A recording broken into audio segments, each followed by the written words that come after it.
Focus. Ideate. Innovate. Enable.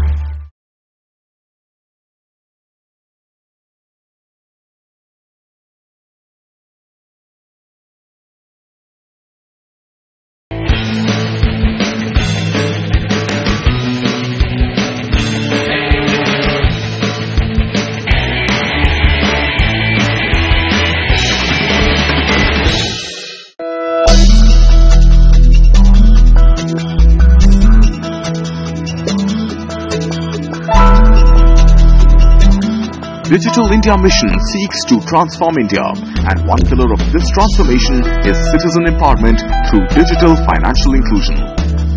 Giving impetus to this endeavor was a conference recently organized in New Delhi by Grameen Foundation India and the Institute of Rural Management Anand with the support of JP Morgan. Themed, Putting the Client First, Creating Demand for Financial Services Through Financial Capability, the conference aimed to expand the usage of digital finance and promote an inclusive financial system that alleviated poverty and empowered the rural poor. The conference flagged off with Diana Sui from JP Morgan delivering a keynote that touched upon the criticality of financial inclusion in a country like India. She was followed by Gigi Gatti of Grameen Foundation, who spoke about the organization's efforts in Asia. Today, we are not only here presenting a report to decode low usage of bank accounts in low-income households in India. The most important theme here today, as the title suggested, is to putting the clients first by creating demand for financial services through financial capability for the low-income segment so that we could truly understand their financial needs and problems in order to create and provide the right services and products that are useful to them to further improve their financial health. Roughly 2 billion people, 38% of the world's poor across the globe, do not have a bank account. They relied on informal services to save and manage their financial needs. The services are riskier and often more expensive. Poor households in both developing and developed countries need more than just a bank account or microcredit. They need access to a full range of financial products to save, manage risk, and build wealth and asset. We are confident that today's program will lead to meaningful exchanges and ideas that can enhance our community and open up pathways for financial and economic inclusion for the low-income segments and households. I'm very excited to welcome our distinguished speakers, and I look forward to sharing with and learning from you all today. Thank you again for your support and participation. Thank you very much. In Grameen Foundation, we have a unifying goal to reach 25 million poor people by 2025 with innovations that will measurably improve the lives of these people, especially women. So in DFS alone, or in digital financial services alone, the opportunity to fulfill this mission has a great potential in Asia. And that is the reason why our presence in India is really very catalytic for the mission of Grameen Foundation. We need to pause, do a lot of research to find out what is working, what is not, so that there's a lot of value to be put in the investments that are being put by the private sector, by the government, and by also, of course, our donor communities. So with that, I would like to just say that our work in Asia is very important to the overall mission of Grameen Foundation, and we remain committed to financial inclusion as an organization. Thank you so much. A highlight of the conference was the release of a research report prepared by Grameen Foundation India, JP Morgan, and the Institute of Rural Management Anand. The report, titled decoding bank account usage by low-income segments, placing reality in a digital ecosystem. Launched by Anna Roy, advisor in NITI Aayog, the report is based on a survey of 25,000 people in rural Uttar Pradesh and the National Capital Area. It has found that over one-third of the bank accounts had no transactions in the past 3 months and one-fifth had none in the past 6 months. Ms. Roy also delivered a keynote themed Digital Services for New India and making digital financial services accessible. It is the last mile issues and it is the implementation challenges which really are, in my view, and over time working in the government, which I feel are the main issues, because government comes out with big policies, private sector also does its own thing, but it's really the last mile delivery challenges which brings down any good scheme or idea or any other initiatives. After PMJDY, several efforts were taken by the government to inculcate this thing about, how to get the informal sector, be it financial or the real sector, into the formal fold. So all our major schemes are really, kind of premised on this requirement. On the infrastructure side, digital economy has also been launched to ensure that, digitally, because given the scale of operations, going digital is the best way forward. So for digital also necessary efforts were made. The need of the hour is really for the private sector to take these schemes to the last mile, for the service providers and the innovators to develop solutions which enable the marginalized to benefit from these schemes. So that is where innovation is really required. In NITI, would like to partner with JP Morgan on, identifying some of these challenges and putting in place necessary initiatives which can give a further fillip to this financial inclusion drive of the government. So on the India Stack thing, as I just said, the infrastructure appears to be in place. We have eKYC, we have digital signatures, we also have enabled digital lockers and UPIs, in place. But then to popularize them, again, we would need all help of all the other stakeholders. I would request both JP Morgan and Grameen Fund to take this thing forward. Let us not end it with today's event. I would like it to be a dialogue, ongoing dialogue on financial inclusion and the last mile connectivity issues, what we can do, how we can kind of spur this whole initiative, which is so very important. Thank you. The keynote was followed by an address by Devahuti Chaudhary of Grameen Foundation India, who provided greater insight into the findings of the research report. I would just like to set the context here. So when we went out to do this research, or when IRMA went out to do this research, who were the respondents that form part of the study? So the region for survey was rural Uttar Pradesh and urban NCR. We went to 34 villages in rural Uttar Pradesh and 40 municipal wards. In all, about 25,000 individuals were covered through this research. So I would just like to very quickly run through some of the key lessons that we have learned from our Grameen projects. One, processes that are designed for low-income segments to uptake banking services through digital channels need to be simple and practical. Considerable investment is required in building their competence to understand both banking products as well as possibilities that digital channels can offer through accessing financial products and overall wealth management. Willingness to transact through technology-based financial intermediary is largely based upon costs that the household will have to incur. So therefore, the pricing of the model that you come up with is going to be very, very key in the choices that the low-income segments make in order to shift their preferences. In order for digital financial services to work, the engagement model should be built on existing architecture, which can be accessed by low-income segments and also takes into account the behaviors that influence them. That nearly brings me to the end of this presentation, where we have this lovely graph, which at each level of engagement, capacity building to access, to sanction and uptake, to usage, and finally to adoption. In fact, this is one of the concluding pages in our report as well. shows who are the influencers at each level and what kind of digital interventions can really help. I'll leave you to browse through the report to really go through this graph and come back to us with any questions that you may have. But this is all that I have for you. I hope you find a lot of value in this report. Thank you.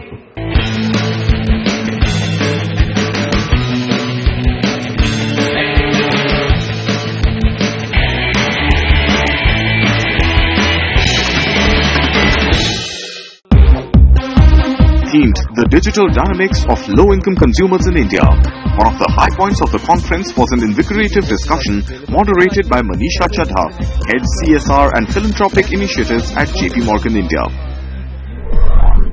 But I think what we were focusing on is what will make digital finance succeed. What are the core drivers for that? And I think clearly what came out was the fact that there are three players we are talking about. We are talking about the government and the regulator, which is responsible for creating the infrastructure and the ecosystem as an enabling environment.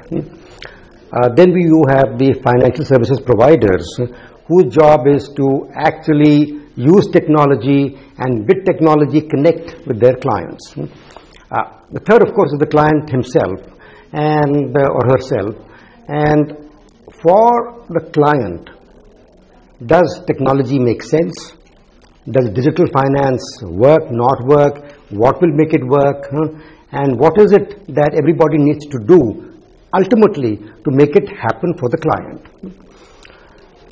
So within that framework, I think the conclusion can only be one, that adoption of technology or digital finance at the client level can happen only when it really works for the client and it is at a price which is again going to be something which the client can afford.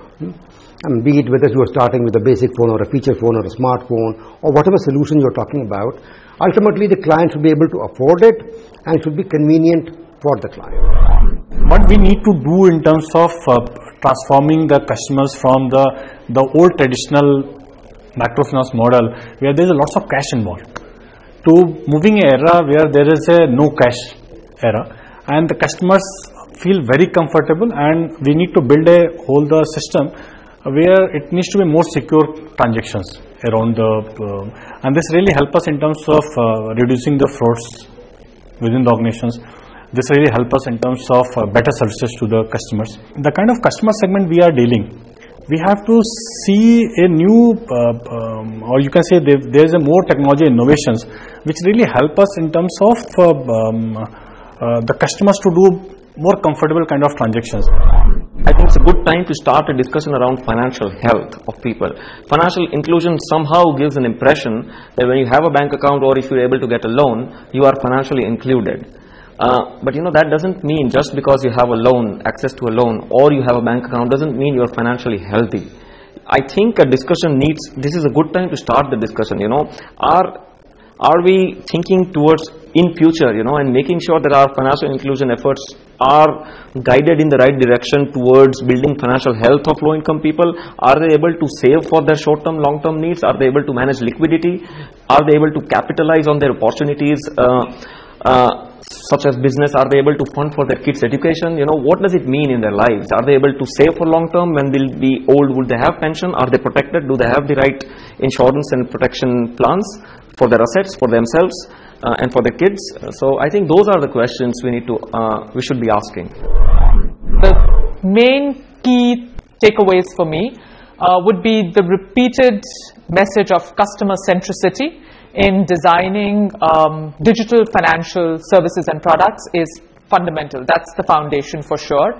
The second is that you can design the best products, but if there's no value proposition for all the players, which is also something that the Grameen report bases itself on, is it needs to be a value for the customer to be able to transact. The financial service provider needs to see value in order to invest in pushing the product out. And of course, the digital service provider needs to see value in building the platform to enable the transaction. So those two were like top of the list. A growing one, which was good that we spoke about it and we got a different perspectives on it as well, was security. So in all this talk about technology and customer acquisition and transparency, it is very important that we don't lose sight of making sure that the transactions are secure, that the experience for the customer feels secure. And how Financial inclusion aims to deliver banking services at affordable prices to the economically weaker sections of society. Unfortunately, a percentage of this target group currently falls outside the ambit of financial inclusion programs. Experts have listed socio-economic financial literacy and poor infrastructure as two main reasons for this. An eclectic mix of panelists in the second panel discussion at the conference, Reaching the Last Mile, Customer Behavior and Innovative Partnerships, Asia Experience, discussed the challenges and solutions to making financial inclusion successful. My biggest takeaway is that there's still a lot to do in terms of digital financial services in India, and there are still a lot of people who will not be able to directly use digital financial services. So one of the things that we really have to focus on is the client. How do we now help the client adapt to digital financial services? I think the sort of main thing that we talked about and that the panel was about was how important it is to understand customer behavior and the way in which customers make decisions about their finances. And unless we do that, we cannot design the kinds of products and the kinds of things that they actually need, which will get them to engage with digital finance or with the financial system more broadly. And I think that is also, as it happens, my kind of main point of view, because I'm a behavioral economist. I work on human behavior. I work on understanding what drives people's decisions and why they do or don't do certain things. And so when we think about what we're talking about today, which is financial inclusion, how do you get people to actually use their bank accounts? How do you get people to actually save money? We've got to understand what drives their behavior, and then only can we, figure out what to do about the things that aren't happening. For the India market, one of the things that I would suggest is that we have to do segmentation, consumer segmentation, and address them differently. Youth separately, urban and rural separately, high income versus lower income separately, and also address the pricing issues which are important for the bottom 600 million people. It may not be important for the top 600 million earners. The conference came to a close with an Oxford-style debate between Osama Manzar, founder and director, Digital Empowerment Foundation, and Professor Alok Misra, head of School of Public Policy and Governance, MDI Gurgaon. Both speakers presented their views on the topic. Technology and digital approaches will solve all the remaining barriers to full financial inclusion. The debate was moderated by senior journalist and author Tamal Bandyopadhyay. Digital certainly, what we debated is certainly the key thing. The point is that we are also struggling with digital is also playing a role of exclusion in many people's life, especially the poorest of the poor, because there is illiteracy, not too many education, no access, no devices and things like that. And that is where we need to really figure out how do we minimize that gap fast and much more efficiently and very, very soon. Financial inclusion is a means and it's not an end, and we should not diverse the real sector issues from the broader debate, because we see a tendency that we are only focusing on financial inclusion, but financial inclusion is just a means. What we are looking at, we are looking at economic empowerment, and when we are seeing that the poverty levels are high, when 55% of our population is dependent on agriculture, and the agriculture's contribution to GDP has come down to 14%, terms of trade in agriculture has become negative. All these point out to real sector issues. We should not brush them aside under the carpet for the name of financial inclusion.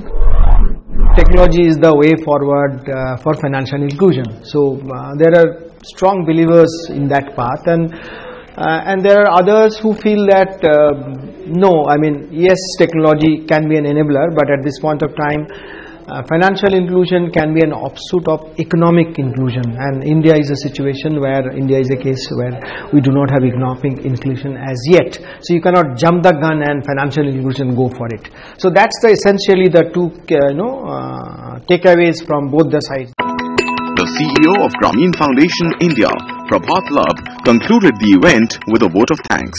First of all, a big vote of thanks to all of our speakers and panelists. If I can request you to kind of, acknowledge all the hard work that they have done.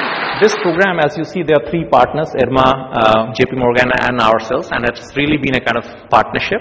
And our media partner, the MSL Group, which has been helping us kind of on the media outreach. I also would like to thank our event, partners, the Numic events. And last but not the least, entire Grameen Foundation India team. If all of you can just, get up from your seats so people can see.